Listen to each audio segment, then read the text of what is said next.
Welcome to Hollywood in Hindi presenting Harry Potter and the Order of Phoenix. गर्मियों के दिनों में हैरी पार्क में एक झूले पे बैठा होता है जहां उसका कज़न डडली अपने दोस्तों के साथ उसका और उसकी माँ का मजाक उड़ाता है। हैरी उसको सबक सिखाने ही वाला होता है, तभी मौसम अचानक से बदल जाता है। घने बादल छा जाते हैं और तूफान आने लगता है। हैरी और डडली अपने आप को बचाने के लिए भाग के एक टनल में आ जाते हैं जहां दम पिशाच दोनों पे हमला कर देते हैं और उनकी आत्मा खींचने लगते हैं। हैरी अपनी जादुई छड़ी से दम पिशाचों को भगा देता है। डडली अनकॉन्शियस जमीन पे ही लेटा होता है, तभी मिस फिग वहां आ जाती हैं जो हैरी को सावधान रहने को बोलती हैं। हैरी डडली को घर ले जा रहा होता है, तभी मिस फिग जो उनके एक पड़ोस में रहती थी बताती हैं कि उन्हें प्रोफेसर डंबलडोर ने ही हैरी पे नज़र रखने के लिए वहां भेजा था। अंकल ड्रिजली हैरी को डांट रहे होते हैं, तभी जादू मंत्रालय से एक जादुई खत आता है जो हैरी को बताता है कि उसने मगलुओं के सामने जादू करके नाबालिग जादूगरी के नियमों को तोड़ा है, इसलिए उसे हॉगवर्ट्स से निकाला जा रहा है। उसी रात जब हैरी सो रहा होता है तब उसे अपने कमरे के दरवाजे पे कुछ आहट सुनाई देती है। दरअसल प्रोफेसर मॉडी अपने कुछ साथियों के साथ हैरी को किसी सुरक्षित जगह ले जाने के लिए आए होते हैं। वो लोग हैरी को बताते हैं कि उसे हॉगवर्ट्स से नहीं निकाला जा रहा और प्रोफेसर डंबलडोर के कहने पे जादू मंत्रालय में उसके केस की सुनवाई होगी। फिर वो सब हैरी के साथ अपने अपने झाड़ुओं पे बैठ के उड़ जाते हैं और लंदन में थेम्स नदी के ऊपर से उड़ते हुए एक बिल्डिंग के सामने पहुंचते हैं जहां प्रोफेसर मॉडी अपनी लाठी से ज़मीन पे टैप करते हैं और वो बिल्डिंग बीच में से खिसकने लगती है और उसमें से एक छुपी हुई बिल्डिंग निकल आती है। बिल्डिंग के अंदर एक कमरे में हैरी को सीरियस ब्लैक और कई लोग दिखते हैं जो मीटिंग कर रहे होते हैं। तभी रॉन की मॉम उस कमरे को बंद करके बाहर आ जाती हैं।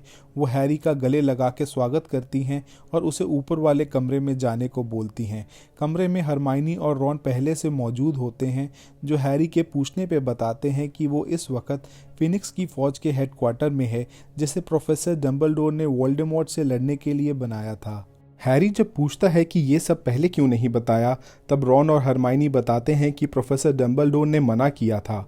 मीटिंग खत्म होने के बाद सीरियस ब्लैक गले लग के हैरी से मिलता है।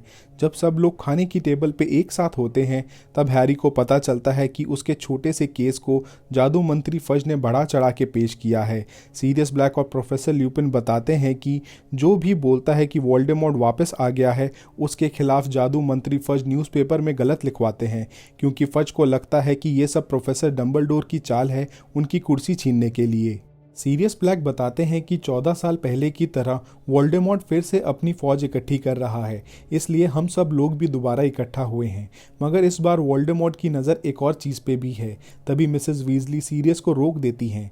अगले दिन मिस्टर वीजली और हैरी लंदन के एक टेलीफोन बूथ जाते हैं जो कि एक जादुई रास्ता होता है। वो उन्हें एक दूसरी दुनिया में ले जाता है जहां पहुंच के वो मंत्रालय जाते हैं, जहां एक लिफ्ट की मदद से वो रहस्यमय विभाग पहुंचते हैं। वहां हैरी और मिस्टर वीजली देखते हैं कि जादू मंत्री फज और लूसियस मेलफॉय कुछ बात कर रहे होते हैं। फिर कोर्ट रूम में केस की सुनवाई शुरू होती है जहां जज के पैनल में बहुत लोग बैठे होते हैं। तभी प्रोफेसर डंबलडोर हैरी के वकील बनके वहां आ जाते हैं। जादू मंत्री फज हैरी पे इल्ज़ाम लगाते हुए कहते हैं कि तुम्हारी बेगुनाही का कोई गवाह है। तभी प्रोफेसर डंबलडोर मिस फिग को बुलाते हैं जो बताती है कि वहां 2 दम पिशाच थे जिस वजह से हैरी ने जादुई छड़ी का इस्तेमाल किया था। जज के पैनल में बैठी हुई मिस एम्ब्रिज प्रोफेसर डंबलडोर को कहती हैं कि ऐसा नहीं हो सकता, क्योंकि दम पिशाच जादू मंत्रालय के निर्देशानुसार ही काम करते हैं। प्रोफेसर डंबलडोर कहते हैं कि इस चीज़ की जांच होनी चाहिए कि वो दम पिशाच वहां कैसे पहुंचे। प्रोफेसर डंबलडोर ये भी पूछते हैं कि एक छोटे से केस के लिए इतने सारे जजों का पैनल, इसमें कुछ तो गलत ज़रूर है।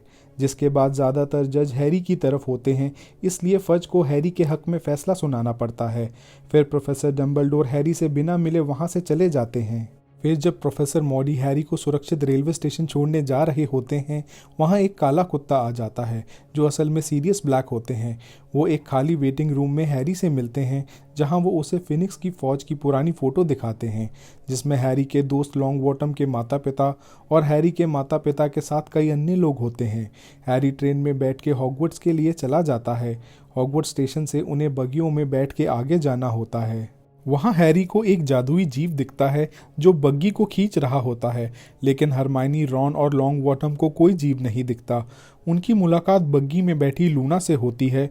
वो भी हैरी की तरह उन जीवों को देख सकती है। हॉगवर्ट्स में सब बच्चे डिनर एंजॉय कर रहे होते हैं।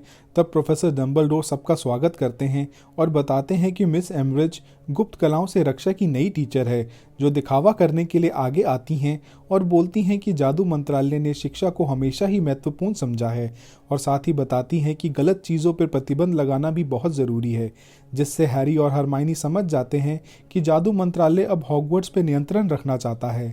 अगली सुबह प्रोफेसर एम्ब्रिज की क्लास होती है, जो सभी बच्चों को नई किताबें देती हैं और बताती हैं कि ये जादू मंत्रालय द्वारा पास नया सिलेबस है। हरमाइनी पूछती है कि इसमें तो मंत्रों के प्रयोग के बारे में कुछ नहीं लिखा, जिसके बाद प्रोफेसर एम्ब्रिज बताती हैं कि अब से आप लोगों को किताबी ज्ञान ही बहुत है। तभी हैरी बोलता है कि सिर्फ किताबी ज्ञान काफ़ी नहीं है वोल्डेमॉर्ट से लड़ने के लिए। प्रोफेसर एम्ब्रिज कहती हैं कि आप सभी बच्चों को बहकाया गया है, वोल्डेमॉर्ट वापस नहीं आया है, जिस वजह से प्रोफेसर एम्ब्रिज और हैरी में बहस हो जाती है। फिर प्रोफेसर एम्ब्रिज हैरी को क्लास के बाद ऑफिस में मिलने को कहती हैं। हैरी प्रोफेसर एम्ब्रिज के ऑफिस में जाता है, जहां वो उसे एक खास कलम से एक कागज़ पे लिखने को बोलती हैं कि वो आगे से झूठ नहीं बोलेगा। हैरी जैसे ही उस कलम से लिखने लगता है, वो शब्द उसके दूसरे हाथ में गड़ जाते हैं। फिर जब हैरी कॉमन रूम में कुछ पढ़ रहा होता है, तब रॉन और हरमाइनी उसे बोलते हैं कि उसे प्रोफेसर एम्ब्रिज की कंप्लेंट प्रोफेसर डम्बलडोर को करनी चाहिए, पर हैरी कहता है कि डम्बलडोर आजकल बहुत परेशान है, इसलिए वो उन्हें नहीं बता सकता, और वहाँ से चला जाता है। हैरी बहुत अकेला महसूस कर रहा होता है, इसलिए जंगल में जाता है, जहाँ उसे ल्यूना मिलती है, उन्हीं अजीब से जीवों के साथ जो बगियों को खींचते हैं। ल्यूना उसको बताती है कि ये विकृत अश्व हैं, जिन लोगों ने किसी की मौत देखी होती है, सिर्फ वही इन्हें देख सकते हैं। फिर जादुई अखबार के अनुसार जादू मंत्री फज प्रोफेसर एम्ब्रिज को हॉगवर्ट्स का जांच अधिकारी बना देते हैं। प्रोफेसर एम्ब्रिज स्टूडेंट्स पे स्ट्रिक्टनेस बढ़ा देती हैं, चाहे वो उनकी ड्रेस को लेके हो या फिर मौज मस्ती। वो हॉगवर्ट्स के बाकी टीचर्स के साथ भी सवाल जवाब करती हैं। प्रोफेसर एम्ब्रिज ज्योतिष कला और भविष्यवाणी की टीचर प्रोफेसर ट्रेलॉनी को निकाल रही होती हैं, जिसे देखने के लिए सभी बच्चे इकट्ठा होते हैं। प्रोफेसर मैकॉनिकल ट्रेलॉनी को संभाल रही होती हैं, तभी डम्बलडोर वहां आ जाते हैं, जो प्रोफेसर ट्रेलॉनी को बचा लेते हैं। डम्बलडोर एम्ब्रिज को बोलते हैं कि वो किसी भी टीचर को नौकरी से निकाल सकती हैं, लेकिन हॉगवर्ट्स से बाहर निकालना या नहीं ये उनके हाथ में है। जब डम्बलडोर वहां से जा रहे होते हैं तो हैरी उन्हें रोकने की कोशिश करता है, मगर वो उसे अनसुना करके वहां से चले जाते हैं। हैरी, रॉन और हरमाइनी कॉमन रूम में बैठे होते हैं। उस वक्त सीरियस ब्लैक का चेहरा आग में दिखता है, जो उन्हें बताता है कि जादू मंत्री फज नहीं चाहते कि तुम लोग और जादू सीखो। उसे लगता है कि डम्बलडोर मंत्रालय से लड़ने के लिए अपनी फौज बना रहा है। फिर हरमाइनी हैरी की तरफ देखते हुए कहती है कि हमें कोई और जादू से बचाव करने का तरीका सिखा सकता है। कुछ दिनों के बाद एक सुबह हॉगवर्ट्स के बाहर हैरी, रॉन और हरमाइनी एक सुनसान जगह पे कई बच्चों से मिलते हैं। हैरी बताता है कि वो रक्षक जादू करता है, लेकिन वो कई बार खुशकिस्मत भी रहा है, जो कई जीवों का सामना करके बच गया। फिर सब बच्चे डम्बलडोर की फौज के लिए एक पेपर पे साइन कर देते हैं। जब हैरी और उसके दोस्त बात कर रहे होते हैं कि उन्हें प्रैक्टिस करने के लिए एक जगह की ज़रूरत है, तभी प्रोफेसर एम्ब्रिज उन्हें सुन लेती हैं। एक दिन जब लॉन्गबॉटम स्कूल की गैलरी से कहीं जा रहा होता है, तो उसे एक कमरा दिखता है। फिर सब लोग उस कमरे में आते हैं। तब हरमाइनी बताती है कि ये ज़रूरती कमरा है, सिर्फ उनको दिखता है जिन्हें इसकी ज़रूरत होती है। फिर सब बच्चे उस कमरे में इकट्ठा होते हैं और हैरी सबको जादू से बचाव करने वाले मंत्र सिखाता है। पहरेदार फ्लिंच सभी बच्चों को जादुई कमरे में जाते हुए देख लेता है, मगर बच्चे फिर भी अपना अभ्यास जारी रखते हैं। फ्लिंच दीवार पे एक नया नोटिस टांगता है, जिसके बाद प्रोफेसर एम्ब्रिज सभी बच्चों को पूछताछ के लिए बुलाती है, मगर बच्चे फिर भी अपना अभ्यास जारी रखते हैं। वहाँ चो और हैरी की नज़दीकियाँ बढ़ रही होती हैं। प्रोफेसर एम्ब्रिज एक दल बनाती हैं, जिसमें मेलफॉय और उसके दोस्त भी शामिल होते हैं, जिनका काम होता है बाकी बच्चों को रंगे हाथों पकड़ना। मगर दूसरी तरफ सभी बच्चे हैरी के निरीक्षण में नए नए मंत्रों का अभ्यास करते रहते हैं। एक दिन क्लास के बाद हैरी सभी को कहता है कि अभ्यास जारी रखना और हम सब लोग क्रिसमस की छुट्टियों के बाद मिलेंगे। फिर हम देखते हैं कि हैरी और चो में नज़दीकियाँ और बढ़ रही हैं। उसी रात हैरी सपने में एक सांप और एक दरवाज़ा देखता है जहां मिस्टर वीजली बहुत सारे भविष्य जानने वाले क्रिस्टल बॉल्स वाले कमरे में होते हैं और उन पे हमला हो रहा होता है। हैरी पूरा सपना प्रोफेसर डम्बलडोर को बताता है। फिर प्रोफेसर डम्बलडोर हॉगवर्ट्स की फ़ोटो के भूतों को मिस्टर वीजली की मदद के लिए भेजते हैं। प्रोफेसर डम्बलडोर हैरी की किसी बात का जवाब नहीं देते और प्रोफेसर स्नेप को हैरी को ले जाने को बोलते हैं। प्रोफेसर स्नेप हैरी को अपने कमरे में ले जाते हैं और बताते हैं कि तुम्हारे और वोल्डेमॉर्ट के दिमाग के बीच में कोई संबंध है, मगर ये नहीं पता कि वोल्डेमॉर्ट ये जानता है कि नहीं। हैरी के पूछने पे प्रोफेसर स्नेप बताते हैं कि अगर वोल्डेमॉर्ट चाहे तो वो तुम्हारे दिमाग को काबू कर सकता है और तुम्हें पागल भी बना सकता है। प्रोफेसर स्नेप हैरी को कहते हैं कि वो अपने दिमाग को अपने काबू में रखने की कोशिश करे और वो खुद अपनी जादुई छड़ी की मदद से हैरी की यादें देखने की कोशिश करते हैं। फिर क्रिसमस के दिन हम घायल मिस्टर वीजली और उनकी पूरी फैमिली को देखते हैं, जहां सब बच्चों को क्रिसमस गिफ्ट्स मिल रहे होते हैं। मिसेस वीजली हैरी को भी गिफ्ट देती हैं। फिर मिस्टर वीजली और सब लोग जाम उठा के हैरी का धन्यवाद करते हैं। क्रिसमस की छुट्टियों के बाद हॉगवर्ट्स में हरमाइनी हैरी और रॉन को बताती है कि हैग्रिड वापस आ गया है। वो तीनों भाग के हैग्रिड के घर की तरफ जाते हैं, जहां वो खिड़की से देखते हैं कि प्रोफेसर एम्ब्रिज हैग्रिड से पूछ रही होती हैं कि वो कहाँ गायब था। हैग्रिड बताता है कि वो छुट्टियों पे गया था। प्रोफेसर एम्ब्रिज के जाने के बाद हैरी, रॉन और हरमाइनी हैग्रिड से मिलते हैं, जो उन्हें बताता है कि वो डंबलडोर के कहने पे दैत्यों को अपनी तरफ करने गया था। एक अंधेरी रात में विस्फोट होता है, जहां हम वोल्डेमॉर्ट की साथी बेलेट्रिक्स को टूटी हुई दीवारों से हंसता हुआ देखते हैं। दरअसल ये समुंदर के बीच बनी अस्केबान की जेल होती है। फज प्रेस वालों को बताता है कि 10 कैदी भाग चुके हैं, जिसके पीछे ज़रूर सीरियस ब्लैक का हाथ है। सभी बच्चे हैरी के नेतृत्व में अभ्यास फिर से शुरू करते हैं और नए मंत्र सीखते हैं। तभी अचानक से दीवार टूटने की आवाज़ आती है और दूसरी तरफ प्रोफेसर एम्ब्रिज होती हैं, जो बाद में पूरी दीवार को ही जादुई छड़ी की मदद से गिरा देती हैं। प्रोफेसर एम्ब्रिज और मेलफॉय को उस कमरे का राज हैरी की दोस्त जो से पता चलता है, जिस वजह से सब लोग पकड़े जाते हैं। प्रोफेसर एम्ब्रिज जादू मंत्री फज और हैरी के साथ प्रोफेसर डंबलडोर के ऑफिस में आती है। हैरी को बचाने के लिए प्रोफेसर डंबलडोर कहते हैं कि बच्चों की फौज के जिम्मेदार वो सिर्फ खुद हैं और अपने फिनिक्स पंछी की मदद से वहाँ से गायब हो जाते हैं। पहरेदार फ्लिंच एक और नोटिस दीवार पे लगाता है, जिसके अनुसार प्रोफेसर एम्ब्रिज अब से हॉगवर्ट्स की नई हेडमास्टर्स हैं। प्रोफेसर एम्ब्रिज हैरी और उसके सभी साथियों को जादुई कलम से लिखने की सज़ा देती हैं, जिसके कारण उनके दूसरे हाथ में वही शब्द गड़ जाते हैं। एक दिन जब हैरी, रॉन और हरमाइनी कुछ बात कर रहे होते हैं, तब हैग्रिड उन्हें बुलाता है और अपने साथ जंगल ले जाता है। हैग्रिड बताता है कि मंत्रालय नर अश्वों का इलाका कम कर रहे हैं, जिससे वो गुस्से में हैं। हैग्रिड उन तीनों को अपने सौतेले भाई ग्रापी से मिलवाता है, जो बहुत विशाल और मंदबुद्धि होता है। उसकी दोस्ती हरमाइनी से हो जाती है। दरअसल डंबलडोर के जाने के बाद हैग्रिड को कभी भी स्कूल से निकाला जा सकता है और हैग्रिड नहीं चाहता कि ग्रापी अकेला पड़ जाए। प्रोफेसर स्नेप हैरी को फिर से अपने दिमाग को काबू में करना सिखा रहे होते हैं और बताते हैं कि हैरी को अभी और सीखने की ज़रूरत है। एक दिन प्रोफेसर एम्ब्रिज हॉल में सभी बच्चों का एग्ज़ाम ले रही होती है, तभी अजीब सी आवाज़ सुनाई देती है। प्रोफेसर एम्ब्रिज जब हॉल का दरवाज़ा खोलती है, तब जॉर्ज और फ्रेड अपने उड़ने वाले झाड़ू पे बैठ के हॉल में आ जाते हैं और सभी बच्चों के पेपर्स को हवा में उड़ा देते हैं और पटाखे बजाने लगते हैं। सभी बच्चे बहुत खुश होते हैं और प्रोफेसर एम्ब्रिज बहुत परेशान। जॉर्ज और फ्रेड एक जादुई पटाखा प्रोफेसर एम्ब्रिज के पीछे लगा देते हैं। उस पटाखे की वजह से हॉल के बाहर लगे सारे नोटिस नीचे गिर जाते हैं। फिर वो दोनों हॉगवर्ट्स के बाहर हवा में उड़ते हुए आतिशबाजियां करते हैं और सभी बच्चे नीचे खड़े खुशी से तालियां बजा रहे होते हैं। हैरी अचानक से नीचे गिर जाता है और उसे दिखाई देता है कि वोल्डेमॉर्ट सीरियस ब्लैक को पीड़ित कर रहा है, ताकि वो सही भविष्य देखने वाले क्रिस्टल तक पहुंच सके। हैरी को रहस्यमय विभाग में लूसियस मेलफॉय और फज के पीछे का दरवाज़ा याद आता है।